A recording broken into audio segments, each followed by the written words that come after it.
Hello, students. Today we are going to start a new topic. The name is Units, Dimension, and Error in Measurement.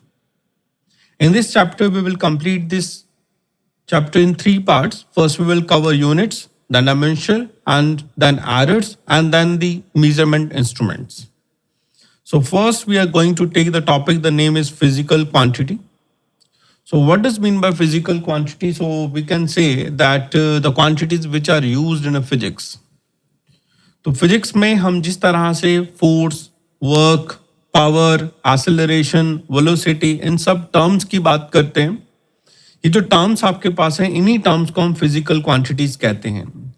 In physical quantity का use किया जाता है different physics के law जो हम पढ़ते हैं, जो हमारे नेचर में चारों तरफ जो भी हो रहा है उन लॉज को समझने के लिए हम इन फिजिकल क्वांटिटीज का यूज करते हैं. तो इसको इस तरह से डिफाइन कर सकते हैं, the quantities which are use to understand the laws of physics.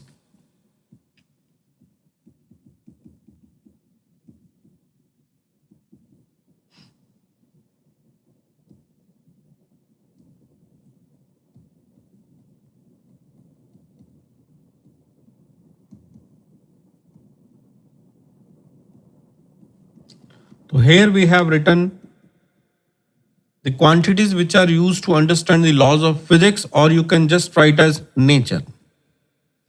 तो हमारे नेचर में चारों तरफ जो कुछ भी हो रहा है वो उनके लिए जो भी हमारे लॉज बने हुए हैं उन सबको समझने के लिए जिन टर्म्स का हम यूज करेंगे उन टर्म्स को हम फिजिकल क्वांटिटी कहेंगे, और इसको हम ये भी कह सकते हैं the quantities which can be measured.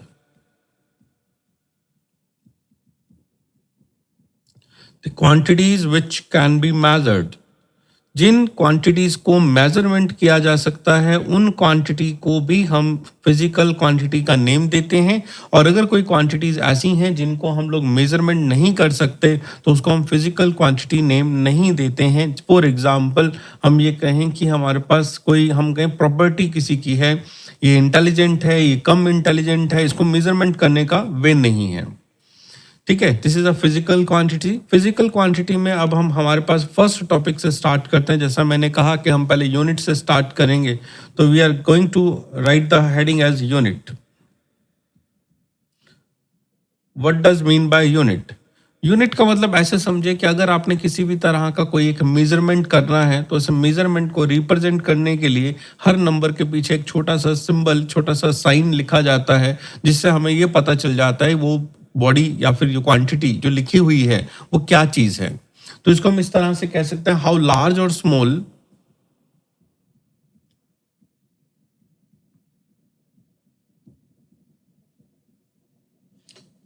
A physical quantity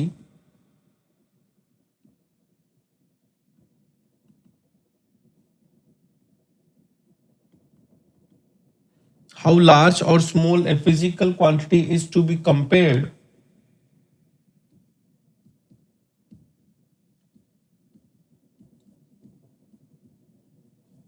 with a standard quantity.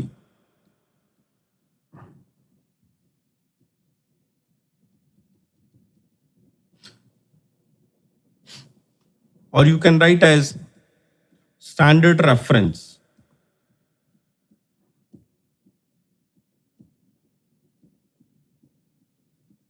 This is called the definition of a unit, and this standard base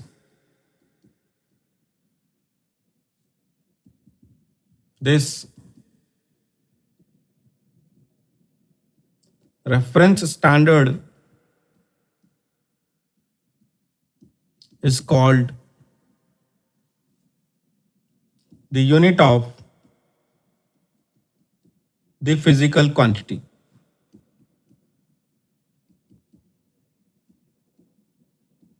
So this is a definition of unit which is seems to be very difficult definition कि understand नहीं हो रहा है क्या कहा गया है. तो हम इसको इस तरह से डिफाइन करते हैं. लेट्स सपोज करो आपने कोई एक मास मेजरमेंट करना है और आपने मास मेजरमेंट का एक स्टैंडर्ड रेफरेंस बना दिया कि ये जो थोड़ा सा छोटा सा हम कहें लेट्स से पत्थर पड़ा है, ये पत्थर जो हमारे पास है, ये स्टोन जो हमारे पास है, ये 1 kg का है, और हमने किसी एक फिजिकल क्वांटिटी को मेजरमेंट करना, तो स्टैंडर्ड हमने एक छोटा सा एक स्टोन ले रखा है जिसको हम कहते हैं 1 kg का है. तो हम देखेंगे इस स्टोन के कंपैरेटिवली हमारा मास कितने टाइम्स आ रहा है. ठीक है, वो हमारी क्वांटिटी उसके जितने टाइम्स आएगी उसके हिसाब से हम उसका एक मेजरमेंट लिख देंगे। जैसे फॉर एग्जांपल आपको किसी भी चीज का एक मैग्नीट्यूड लिखना है तो आपने क्या लिखना है, यूनिट लिखना है और यूनिट के साथ में उसका एक न्यूमेरिकल नंबर लिखना है कि ये उसके कंपैरेटिवली कितने टाइम्स आया है। तो जितने टाइम्स वो आया है उस तरह से वो उतनी ही हमारे पास वैल्यू दे गया है। जैसे मैंने बोला कि हमने एक रेफरेंस स्टैंडर्ड लिया, एग्जांपल लीजिए कि आपने एक रेफरेंस स्टैंडर्ड लिया and that is equals to 1 kg। हमने कहा एक स्टोन हमने लिया है और स्टोन को हमने कहा ये 1 kg का है, और हमने किसी भी एक ये जो है ये 1 kg का एक हमने स्टोन लिया है, एक फिजिकल क्वांटिटी को अब हम मेजरमेंट करते हैं कि भाई ये 1 स्टोन, ये 2 स्टोन, ये 3 स्टोन के बराबर, ये 4 स्टोन के बराबर, ये 5 स्टोन के बराबर, ये 6 स्टोन के बराबर। तो इसका मतलब यहाँ पे 6 स्टोन के बराबर हो गया तो हम कहेंगे इसका फिर मास क्या आ गया, तो हम कहते हैं this is equal to 6 times of 1 kg, so you can just write it 6 kg। So this is a way to measurement a physical quantity. तो इसका कंपैरिजन हम क्या करते हैं, एक स्टैंडर्ड रेफरेंस के साथ करते हैं और स्टैंडर्ड रेफरेंस को हम लोग यूनिट कहते हैं।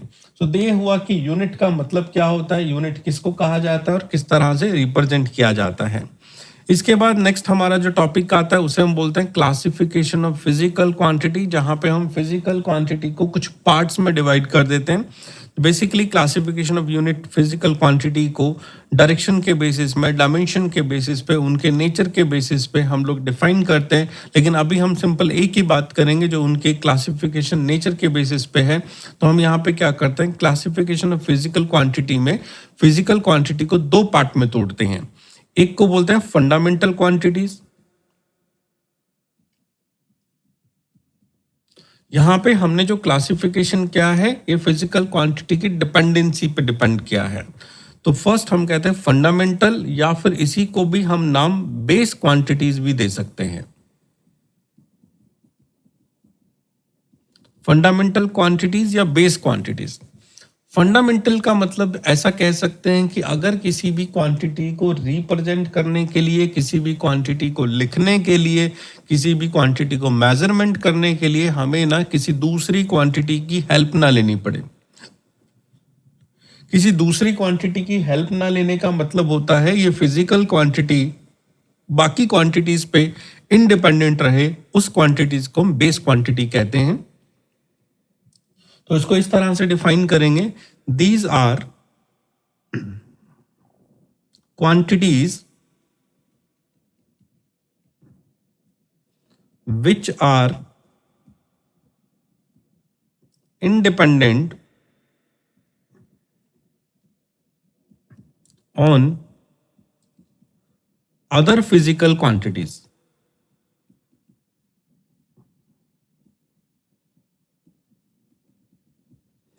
ऐसी क्वांटिटीज जो दूसरे क्वांटिटीज के ऊपर किसी भी तरह पर नहीं डिफाइन करती हैं, नहीं डिपेंड करती हैं, उनको हम फंडामेंटल या बेस फिजिकल क्वांटिटी कहते हैं। ये फंडामेंटल या बेस फिजिकल क्वांटिटीज जो हैं ये अपने आप को इंडिविजुअली लिखी जाती हैं। जैसे फॉर एग्जांपल आपने एक मास को मेजरमेंट करना है तो आपने सिंपल आपने कुछ लेट से 5 kg लिख दिया और हमें यहाँ पे और किसी की जरूरत नहीं है। सिमिलरली लेट से आपने किसी एक लेंथ को लिखना है और आपने कुछ 10 मीटर, 20 मीटर, 30 मीटर एक सिंगल मीटर यूनिट यूज करी है और उसको मेजरमेंट करके लिख दिया है। अगर लेट से आपको किसी तरह से टाइम को मेजरमेंट करना है, आपने 100 ऑफ सेकंड आपने लिख दिया है, तो इसका मतलब यहाँ पे भी हमें किसी दूसरे की जरूरत नहीं पड़ रही है। तो जहाँ पे हमें किसी दूसरी फिजिकल क्वांटिटी की जरूरत नहीं पड़ती है उसे हम फंडामेंटल या बेस क्वांटिटी कहते हैं। जरूरत का मतलब क्या है, अब मैं एग्जांपल से समझाता हूँ। मान लीजिए मुझे एक डेंसिटी लिखनी है, तो डेंसिटी में आप कहते हैं कि आपको याद भी होगा, आपने पढ़ा भी होगा, इसकी यूनिट होती है किलोग्राम पर मीटर क्यूब। तो इसका मतलब डेंसिटी को लिखने के लिए मुझे मास भी चाहिए होगा और डेंसिटी को लिखने के लिए मुझे वॉल्यूम भी चाहिए होगा। ये दो क्वांटिटी जब रिक्वायरमेंट पूरी होगी तब जाके डेंसिटी कैलकुलेट हो पाएगी। तो इसका मतलब ये एक दूसरे पे डिपेंडेंट है। तो फंडामेंटल में क्या होता है, फंडामेंटल में किसी भी क्वांटिटी को लिखने के लिए हमें किसी की भी जरूरत नहीं पड़ती है। तो ऐसी टोटल मिला के अगर हम कहें देयर आर 7 फंडामेंटल क्वांटिटीज।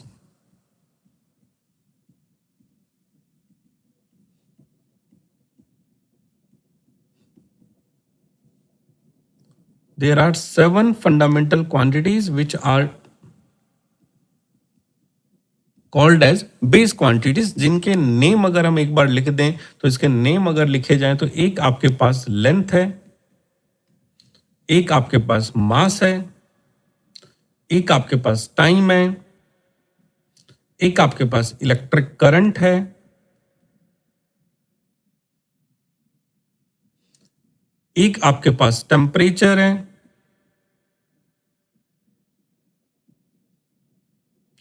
एक आपके पास अमाउंट ऑफ मैटर है,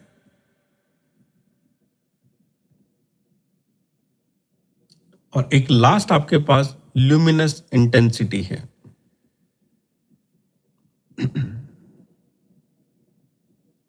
तो यहां हमने आपके सामने टोटल मिला के 7 फिजिकल क्वांटिटीज के नेम लिखे हैं।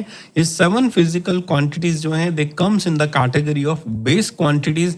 इनके अलावा आप जो भी क्वांटिटीज बनाएंगे उसको हम लोग नए नाम में लेके जाते हैं that come in the category of derived quantities.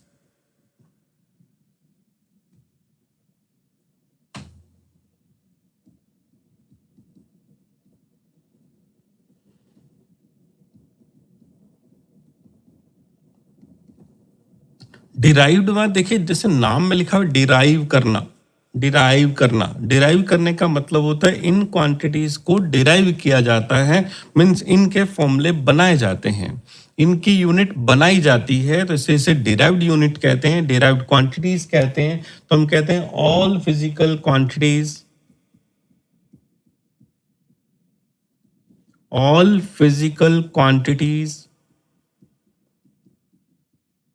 which are expressed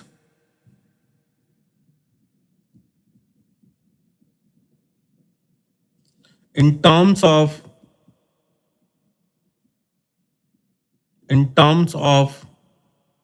base quantities। यहां पे ये कहना चाहता है कि अगर आपने किसी भी फिजिकल क्वांटिटी की कोई यूनिट लिखनी है या कुछ उसका सिंबल लिखना है तो आपको बेस क्वांटिटीज की यूनिट या सिंबल का यूज करना पड़ेगा। जैसे आपने एक एग्जांपल लिखा, मैं आपको यहाँ पे एग्जांपल देता हूँ वेलोसिटी का। अब कहते हैं वेलोसिटी अगर हमें लिखनी है तो हमें एक डिस्प्लेसमेंट लेना पड़ेगा।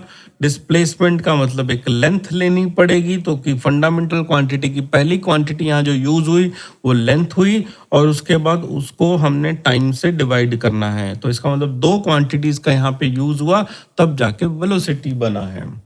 तो इस तरह से बहुत सारी ऐसी फिजिकल क्वांटिटीज हैं जिनका फॉर्मूला बनाने के लिए या यूनिट बनाने के लिए हमें 2 या 2 से ज़्यादा बेस क्वांटिटीज का यूज़ करना पड़ता है, इसलिए इन्हें हम डिराइव्ड क्वांटिटीज में काउंट करते हैं। तो प्रीवियसली जो हमने 7 नेम लिखे हैं उसके अलावा अगर हम कोई और नेम लिखते हैं, जैसे फोर्स लिखते हैं, वर्क लिखते हैं, पावर लिखते हैं, एक्सेलरेशन लिखते हैं इस तरह से अगर हम कोई क्वांटिटीज के नेम लिखते हैं वो सारी क्वांटिटीज के नेम हम जो है डिराइव्ड यूनिट्स में काउंट कर लेते हैं। ठीक है, अब हमने यहाँ पे डिफाइन किया है कि हमारे पास क्वांटिटीज जो हैं वो 2 कैटेगरी में आ गई हैं। एक क्वांटिटी को हमने फंडामेंटल क्वांटिटी नाम दे दिया और एक क्वांटिटी को हमने डिराइव्ड क्वांटिटी नाम दे दिया। लेकिन हमारा टॉपिक तो यूनिट चल रहा था, तो यूनिट को डिफाइन करने के बाद अब आगे की कहानी जो आती है उसे हम बोलते हैं classification of units.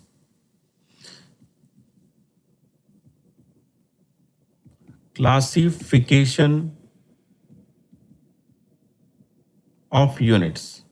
Classification of units का मतलब होता है हम यूनिट्स को कितने तरीके से लिख सकते हैं, यूनिट को किस किस सिंबल से लिख सकते हैं, यूनिट के क्या क्या पार्ट हो सकते हैं, there called classification of units.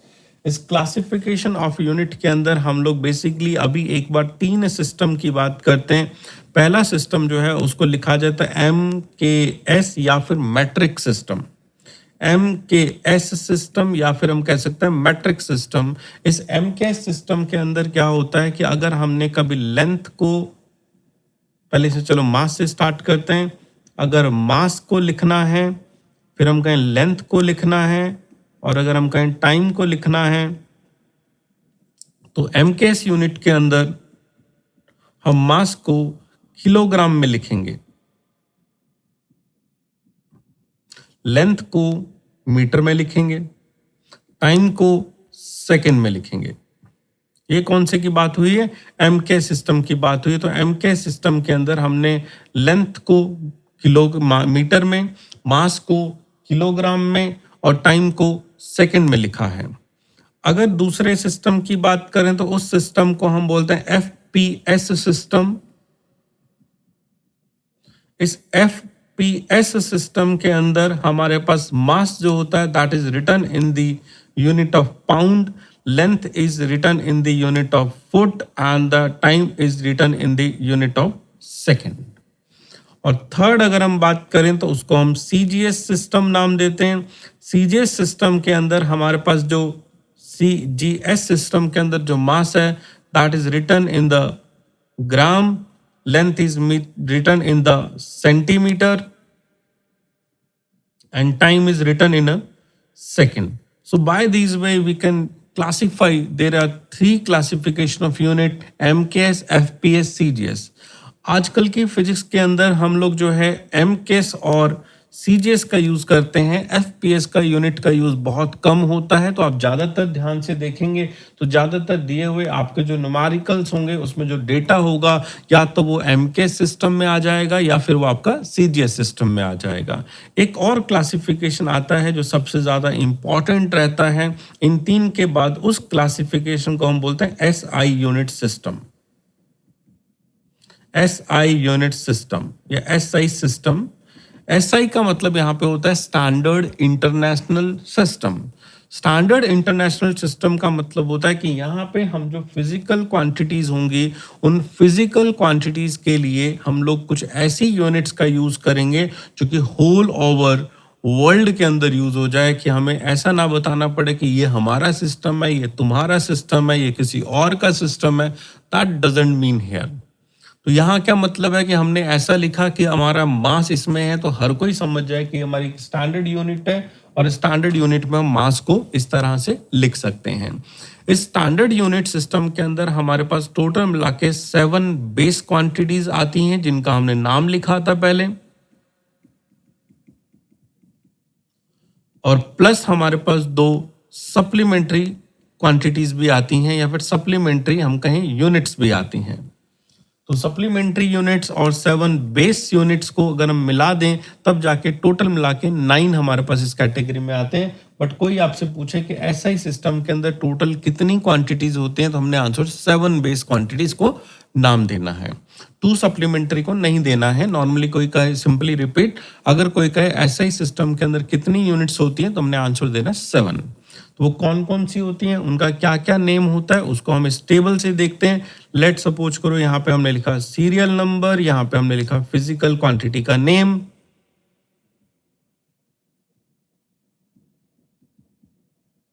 यहाँ पे उसका लिखा यूनिट क्या होगा, यहाँ पे हमने लिखा उसका सिंबल का यूज होगा, ताकि उसको अगर आपने रिप्रेजेंट करना है तो आपको किस सिंबल से यूज करना पड़ेगा, किस सिंबल से उसको दिखाना पड़ेगा, वो हम लोग लास्ट वाले पार्ट में काउंट करेंगे सिंबल में। ठीक है, तो लेट हमारे पास फिजिकल क्वांटिटी हमने बोला टोटल 7 है, तो 1 2 3 4 5 6 एंड 7, ये 7 हमने यहाँ पे जो है बेस क्वांटिटीज की बात करी है।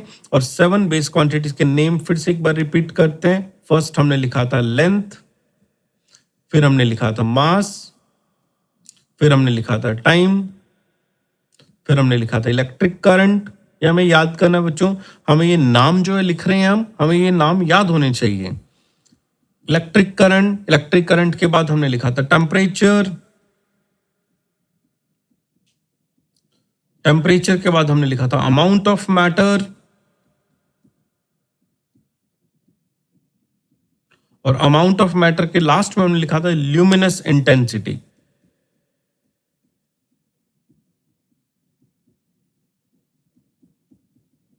तो ये हमारे पास टोटल मिला के 7 फिजिकल क्वांटिटीज हैं।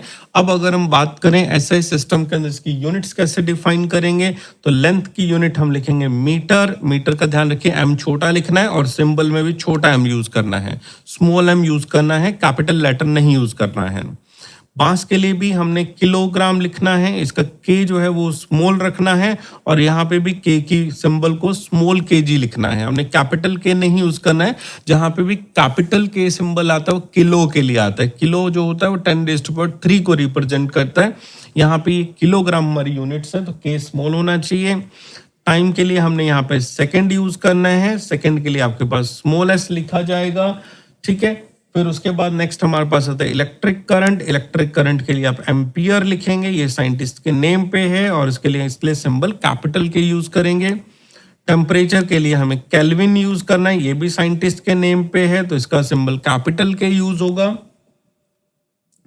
अमाउंट ऑफ मैटर या फिर हम कहें अमाउंट ऑफ सब्सटेंस भी कहा जाता है इसे। अमाउंट ऑफ सब्सटेंस के लिए हमें सिंबल मोल लेना है।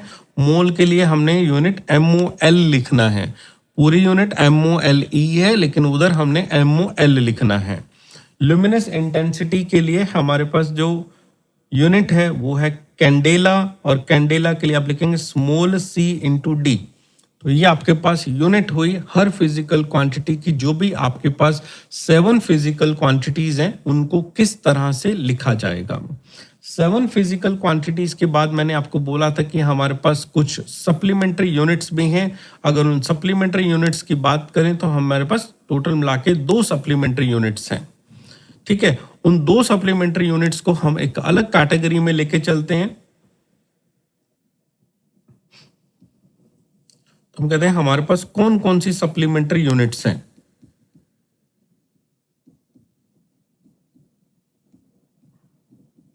तो एक हमारे पास सप्लीमेंट्री यूनिट है, उसका नेम है प्लेन एंगल। हम थोड़ी देर में आपको डिफाइन करेंगे प्लेन एंगल का मतलब क्या होता है। और दूसरी सप्लीमेंट्री यूनिट है, उसका नेम है हमारे पास सॉलिड एंगल। तो ये वो 2 फिजिकल क्वांटिटीज हैं जिनकी हमें सप्लीमेंट्री यूनिट लिखनी है।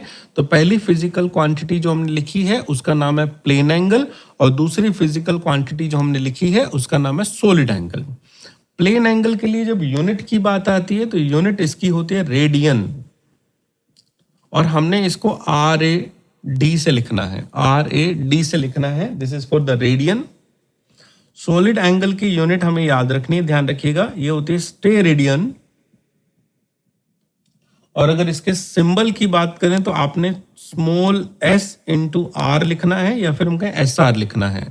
So this is a way to represent the base quantities. जो तो टोटल 7 बेस क्वांटिटीज थी वो हमारे पास इस तरह से है, प्लस 2 सप्लीमेंट्री यूनिट्स हैं।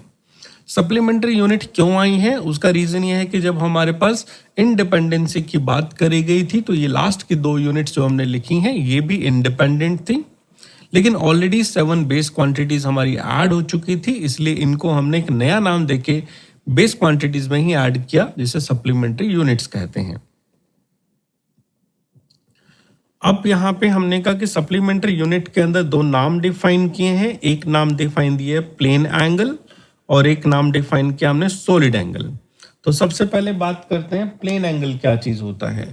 प्लेन एंगल ये कहता है कि अगर आपके पास किसी भी तरह की एक लाइन है, जैसे मान लो ये हमने एक लाइन बनाई O से लेके A तक, कोई एक लाइन है जिसका नाम है O से लेके A तक लाइन बनाई, उसके बाद O पॉइंट को फिक्स करके A पॉइंट को अगर इस तरह से एक सर्कल पे घुमा दिया जाए, O को फिक्स करके अगर A पॉइंट को इस तरह से सर्कल पे घुमा दिया जाए तो सेंटर पे जितना भी यहाँ पे जो टर्न आता है, इस टर्न को हम एक एंगल नाम देते हैं और ये जो एंगल होता है that is called a plane angle.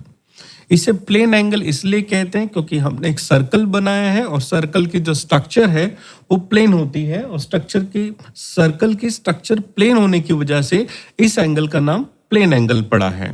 तो कहें कि यहाँ फिर एंगल कैसे कैलकुलेट करते हैं, तो प्लेन एंगल को कैलकुलेट करने का जो तरीका होता है वो होता है angle equals to arc length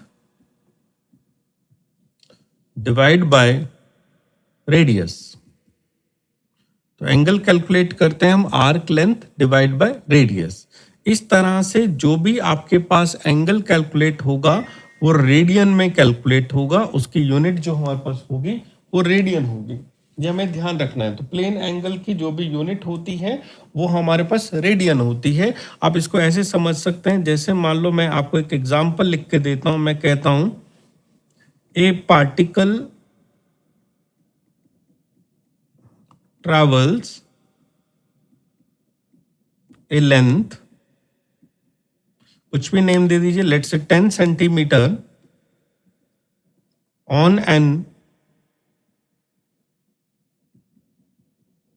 on a circle of radius 5 centimetre. एक सर्कल है जिसकी रेडियस हमने 5 सेंटीमीटर दी है, मीन्स आप समझें कि मैंने OA की वैल्यू 5 सेंटीमीटर दी और वो A से लेके B तक एंगल ट्रेस करता है और A से B तक ट्रैवल करता है 10 centimetre. Find angle traced at centre. तो इसको हम ऐसा कहेंगे, जो हमारा एंगल होता है उस एंगल का फॉर्मूला होता है आर्क लेंथ। तो आर्क हमने कितना ट्रैवल किया 10 सेंटीमीटर डिवाइड बाय हमारे पास रेडियस क्या है 5 सेंटीमीटर, तो आंसर आ गया 2। ठीक है, अब देखिए यहाँ पे 10 से 2 का 10 और 5 का कटिंग करके 2 लिखा, सेंटीमीटर से सेंटीमीटर कट हो गया, तो हमारे पास तो कुछ यूनिट बच नहीं रही थी। अब यूनिट जब बचती नहीं है, बट ये एक एंगल है और इस एंगल को रिप्रेजेंट करने के लिए हम अपनी तरफ से एक सप्लीमेंट्री यूनिट का यूज करते हैं जिसे बोलते हैं रेडियन। तो जहां पे भी आपके पास कोई प्लेन एंगल की बात आएगी वहां पे हमने एक यूनिट यूज करनी है और उस यूनिट का नाम लेना है रेडियन। तो ये हमारे पास एंगल जो बना है that is equals to 2 radian. अब हम यहाँ पे दूसरे की बात करते हैं। दूसरा हमारे पास एंगल जो है उसका नाम हम सॉलिड एंगल कहते हैं। सेकंड की अगर हम बात करें प्लेन एंगल के बाद में, तो उसका हम लोग नाम जो है सॉलिड एंगल देते हैं। सॉलिड एंगल क्या चीज होता है? सॉलिड एंगल कहता है कि लेट सपोज करिए ये आपके पास एक सॉलिड स्ट्रक्चर है, तो हम एक एग्जांपल के हिसाब से कहते हैं ये हमारे पास एक सॉलिड स्फीयर है। ठीक है, हम एक एग्जांपल के हिसाब से यहाँ पे कहते हैं ये हमारे पास एक सॉलिड स्फीयर है और इस सॉलिड स्फीयर के अंदर हम लोग यहाँ पे इस तरह से किसी एक एरिया को मार्क कर लेते हैं। यहाँ पे हमने सॉलिड स्फीयर का एक एरिया मार्क किया, ये हमारे पास कुछ एरिया है। लेट ऐसा कहा जाए कि हम मार्केट से एक वाटरमेलन लेके आए और वाटरमेलन लाने के बाद शॉपकीपर को कहा कि भाई बताओ ये वाटरमेलन जो है रेड कलर का निकलेगा कि नहीं निकलेगा। तो उसने वाटरमेलन के अंदर इस तरह से किया, देखिए ये हमारा वाटरमेलन, और उस वाटरमेलन उसने ये कहा देखो ये देखिए ये हम यहाँ पे ऐसा स्क्वायर बना के एक नाइफ से कट किया और कट करने के बाद यहाँ से उसने सेंटर से हमें एक ना ऐसे करके बाहर अगर हम बात करें तो वो हमें इस तरह से एक स्लाइस दे देता है और ये कहता है ये देखिए भाई ये जो स्लाइस आपके पास आई है यहाँ से इस जगह से हम उसका कलर चेक करते हैं। ये वाला एरिया रेड है कि नहीं है, और ये उसका अगर बैक साइड में जाएं तो ये उसका कवर है जो कि ग्रीन कलर में होता है। तो इस तरह से हम कहते हैं कि हाँ भाई ये रेड है, ओके ले लेते हैं, अगर नहीं है तो छोड़ देते हैं। तो इसका मतलब सॉलिड एंगल को ऐसे समझ सकते हैं कि हमारे किसी भी सॉलिड वाले पार्ट के अंदर अगर इस तरह से कुछ एक बाहर से एरिया कट कर दें और सेंटर तक मूवमेंट कर दें तो यहाँ सेंटर पे भी एक एंगल बनता है, और जो सेंटर पे जो एंगल बनता है इस एंगल को हम लोग जो है सॉलिड एंगल बोलते हैं। तो सॉलिड एंगल के लिए एंगल कहाँ बनना चाहिए? सॉलिड एंगल के लिए सॉलिड सरफेस में, या फिर हम कहें कि हमारे पास जो है किसी भी एक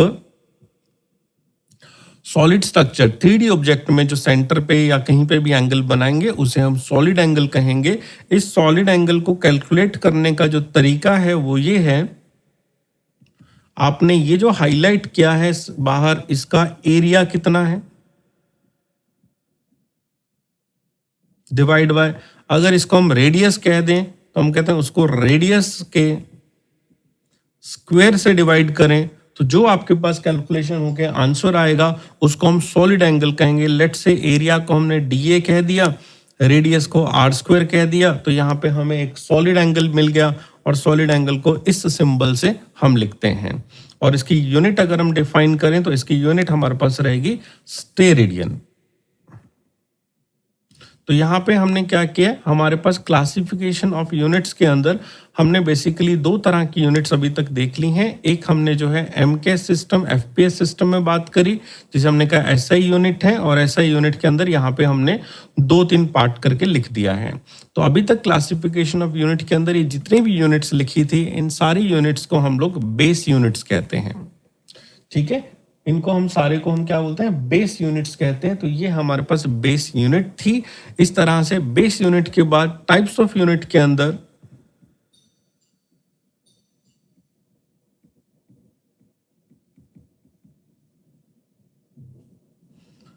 फर्स्ट हमने जो नाम दिया था उसका नाम था बेस यूनिट्स।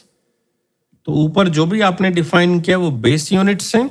और अगर हम सेकंड नंबर पे बात करें तो बेस यूनिट के बाद जो नेक्स्ट यूनिट्स आती हैं उसे हम डिराइव्ड यूनिट्स कहते हैं। फिर थर्ड नंबर पे जो आती हैं उसे हम प्रैक्टिकल यूनिट्स कहते हैं।